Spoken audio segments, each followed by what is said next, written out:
The original Crash Bandicoot was a light-hearted linear platforming adventure with great music, funny gags, and was a massive success for Sony and Naughty Dog, but with much to be desired as well. So a little over a year later, on November 5th, 1997 to be exact, we got one of the best video game sequels in my opinion. Crash Bandicoot's long-awaited sequel, Crash Bandicoot 2, which improves on the original in basically every way and is a fan favorite in the Crash community. So with that being said, let me introduce or reintroduce you into the world of Naughty Dog's Crash Bandicoot, and in this case, Crash Bandicoot 2, Cortex Strikes Back. Crash Bandicoot 2 starts off after the events of Crash 1, where Crash Bandicoot defeated Dr. Neo Cortex and sent him plummeting down into a mountain, but luckily Cortex finds power crystals. After that we cut to Cortex's space station where his new assistant Dr. Engine informs him that Cortex has no more allies to continue with his plans. So they trick Crash and his sister Coco, who doesn't make an appearance in the first game for some reason, but either way Cortex tricks both of them into their schemes. The story here is really nothing special. There's not really much to say in the story, since at the end of the day, Crash games are known and are centered around the gameplay, not really the story. But I gotta say, the story here isn't very good, but it's acceptable, since like I said, Crash games are based on gameplay, not really the story. It's not centered around a story like a game like Ratchet and Clank, but luckily the story here isn't the main focus here, and it's really about the gameplay.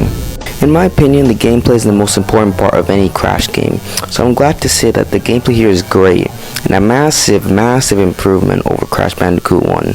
The controls are much better and cleaner, and they also added some of the most iconic moves in the Crash franchise, being the slide, which is mostly good for maneuvering levels, the crawl, which is mostly good for bonus levels, and the slide jump, which is the best new move because it makes you jump a little higher and is really helpful. The level design was made for the advanced controls and new moves, with adding new enemies like eagles, toads, and penguins for Crash to maneuver past. There's also new kinds of boxes and vehicle levels for Crash and Coco, like the polar bear levels, where you have to anticipate the obstacles and ride on polar until the end of the level. The surfboard, where you have to ride on a cool looking surfboard and maneuver around water obstacles, and the jetpack, where you have lasers and wires, and Cortex Manian as your enemies. But the jetpack's controls aren't that great and are uncomfortable at times. But overall, the new vehicle levels are pretty great for Crash and Coco.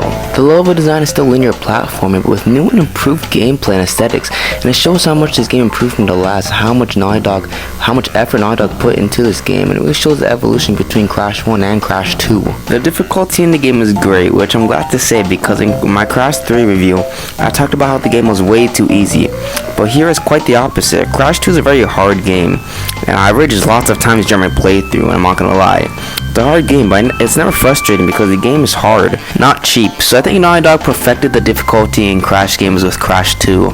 The boss fights in Crash 2 are mostly good. The first boss fight in Crash 2 is my boy Ripperoo, which is a pretty beginner boss fight with an iconic face, which is Ripperoo. His boss fight mirrors Crash 1's boss fight with his TNT. All you gotta do is dodge his TNT until he loses all his health. It's an okay boss fight, but nothing compared to the first one, because you have to use strategy to beat Ripperoo inside the first boss. Either way, the second boss are the Komodo brothers, which are pretty easy. All you gotta do is dodge the Komodo brothers' attacks and hit one of the Komodo brothers. It's pretty easy and boring. It doesn't really make for a good boss fight. Now, Tiny Tiger is when the boss fights start to get really good, in my opinion. Tiny Tiger is one of the new characters in Crash 2, and his debut boss fight is one of the best, and not just the game, but in the trilogy, which is a great feat. In the boss fight, Tiny goes after you, and you have to run away from him by going on platform to platform, until the platforms you're jumping on blink red. Then you lure Tiny into the red platforms where he falls a couple of times, and that's the boss fight. It sounds simple, but that's what makes the boss fight great. It's a simple concept of running from an enemy, but Naughty Dog executes this concept so well, making this boss fight the best in the trilogy, in my opinion. Engine's boss is also really good. Engine uses his mech and uses lasers and rockets to try to kill you, and you have to use your Wampa Fruit to break his mech down slowly. This boss fight is good and hard because the boss is pretty long, and if you get touched by his lasers or rocket once, you have to restart the whole boss fight again, making you always be on your toes. And the final boss is the man himself, Dr. Neocortex, which you have to catch him in space using a freaking jetpack. I hear some people say this final boss was pretty disappointing, and I can understand why, but in my opinion, I freaking love this boss. You catch Neocortex in space with a freaking jetpack out of all things. It's everything I love about Crash in a boss fight. So overall, I loved most of the bosses in Crash 2. The lobbies also changed with having a warp room-esque style on it, compared to the first game where I had the island to island theme. The collectibles you can obtain from the levels are crystals, which are new to the game and are present in other entries of the Crash Bandicoot franchise. And we also have returning collectibles like gems and colored gems, which are present here as well, making completing the game as fun as ever, but also as frustrating as ever. There are also secret levels that you can get, but they're just extensions of the original levels they're built from. The secret levels can give you stuff from colored gems to boxes you might have missed.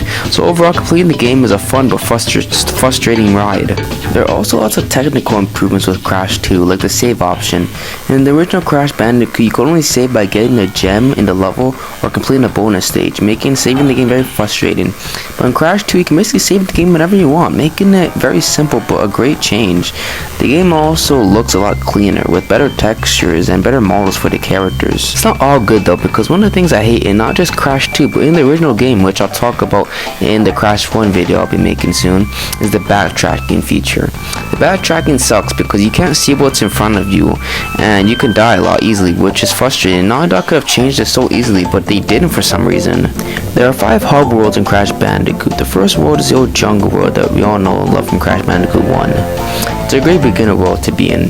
The second world is the Arctic Snow world, which has some of the best but frustrating levels like Barrier and Air Crash. It also has some polar bear levels as well. And the snow levels look beautiful as always.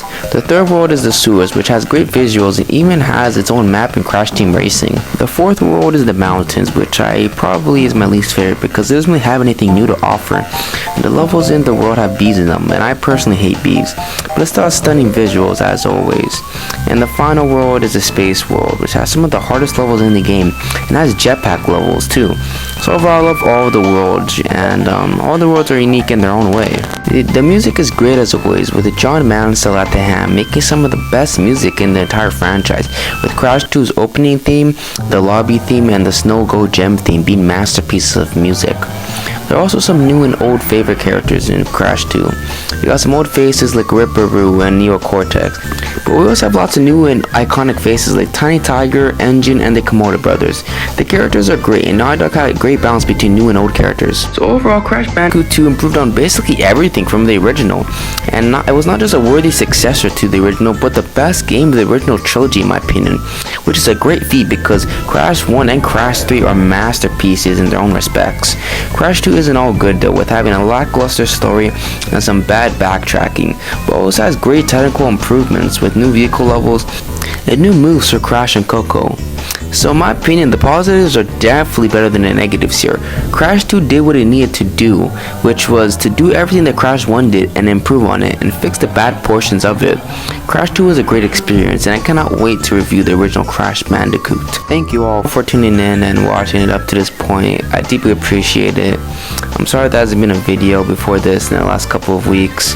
I've been traveling a lot, so I didn't have much time to make or put together a couple videos, but luckily I had enough time to make this video, and it looks like I'm about to settle down somewhere, so hopefully my upload schedule will be, a little bit better, I hope. But yeah, I don't know what my next video will be. It might be a God of War video, even an Arkham video maybe, I don't even know. But either way, thank you all for the support, and I'll see you guys in the next video. Peace.